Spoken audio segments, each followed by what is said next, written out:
हमने बहुत सी वीडियो में क्लस्टर बसों के आतंक को बताया, जिसमें उनके चालकों के द्वारा कोहराम, क्लस्टर बसों का खूनी खेल, यात्रियों से चालकों का बुरा बर्ताव जैसे बहुत से खेल शामिल हैं। हमने लगातार क्लस्टर बसों पर दिल्ली की जनता और सरकार को लूटने व तंग करने के आरोप पर बहुत सी खबरें भी बनाई। क्लस्टर बसों की गलतियों के लिए उन्हें बंद करने और उन पर सख्त एक्शन लेने का मुद्दा भी उठाया। लेकिन आज हम आपको इस खबर में एक ऐसे पहलू की तरफ लेकर चलेंगे जिस पर किसी की नज़र नहीं गई हो, और सारा आरोप क्लस्टर बसों और उनके मालिकों पर मढ़ दिया गया।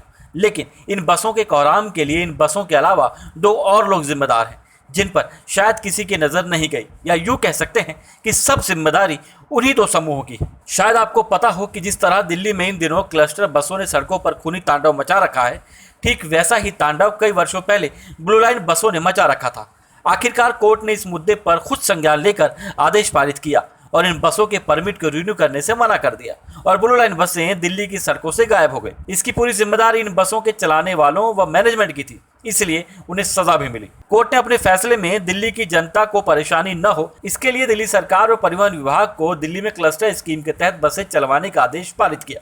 इसके बाद क्लस्टर की कंपनी को संचालन का नेतृत्व न देते हुए एक बड़ा फैसला लिया गया कि मैनेजमेंट की जिम्मेदारी दिल्ली सरकार की जॉइंट वेंचर कंपनी डिम्स संभालेगी, जिसके लिए उसको उसका मैनेजमेंट फीस दिल्ली सरकार ही देगी। यहाँ देखने वाली बात यह है कि आखिर डिम्स को दिल्ली सरकार ने क्लस्टर बसों की मैनेजमेंट क्यों दी, यह सवाल आज भी खड़ा है। दिल्ली में कॉरपोरेशन के तहत डीटीसी की बसें पहले से चल रही हैं, उनके पास पूरा मैनेजमेंट स्टाफ भी है, इनके पास दिल्ली की पूरी परिवहन प्रणाली के साथ मैनेजमेंट स्टाफ की उपलब्धता भी है। फिर भी एक अलग जॉइंट वेंचर कंपनी बना उसके संचालन का ठेका आखिर क्यों दिया गया, इसे समझ पाना शायद किसी के बस में ना हो। ऐसे में सवाल ये उठता है कि दिल्ली में चलने वाली क्लस्टर बसें यदि आतंक मचाए हुए हैं तो इनकी बड़ी जिम्मेदारी मैनेजमेंट की ही तो है, तो इसकी गलतियों की सजा भी उन्हें मिलनी चाहिए। जबकि जब क्लस्टर बसों के खिलाफ कोई शिकायत उठती है तो उसकी सजा मैनेजमेंट को न देकर बसों को उपलब्ध कराने वाली कंपनियों पर थोपा जाता है। चलिए अब हम आपको बताते हैं कि क्लस्टर बसों के असली मैनेजमेंट की डोर किसके हाथ में है। तो आज न्यूज़ ट्रांसपोर्ट विशेष आपको बताता है कि क्लस्टर बसों के मैनेजमेंट को संभालने वाली कंपनी डिम्स में 50% की हिस्सेदारी स्वयं दिल्ली सरकार की है।